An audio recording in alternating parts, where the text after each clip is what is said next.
Check out these images. Your family, friends, and clients will be surprised by the changes. Let's not delay and get started with the tutorial.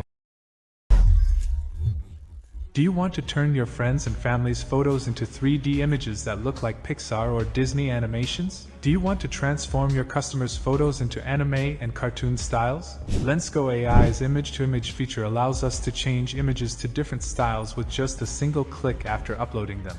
This AI has a variety of styles like cartoon, anime, manga, fantasy, 3D, painting, and more as presets that can be applied to our images with just one click. What could be better? So if you want to turn your images into unique artwork easily and without any special knowledge, don't miss this tutorial.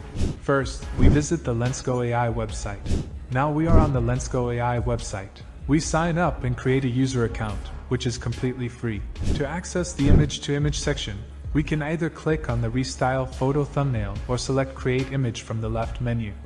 Now we are in the dashboard.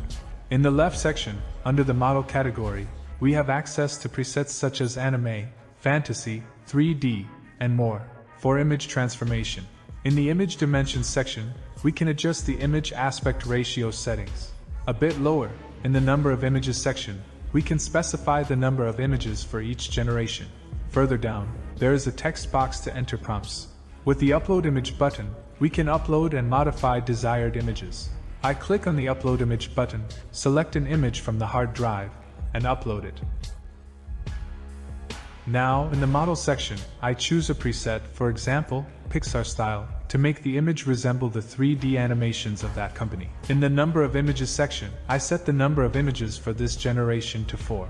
In the prompt section, I type words like cinematic and highly detailed, and then click the Start button.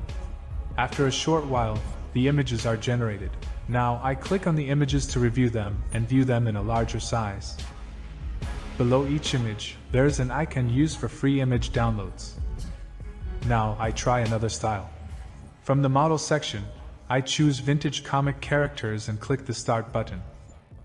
After a short while, images with the new style are generated. We can also make significant changes to the images in the prompts section. For example, to create a smile on the character's face, I enter the word smile, and for changes in the weather, I enter the words rain and storm in the prompts section and click the Start button. After a short while, images are generated based on the prompts. Now you can download the desired images for free. If you found this video helpful and learned something new, please like it and share it with your friends. You can also support my channel with a super thanks and show your love for this channel. New AI tutorials are on the way, so be sure to subscribe and turn on notifications so you don't miss the next one. See you in the next video.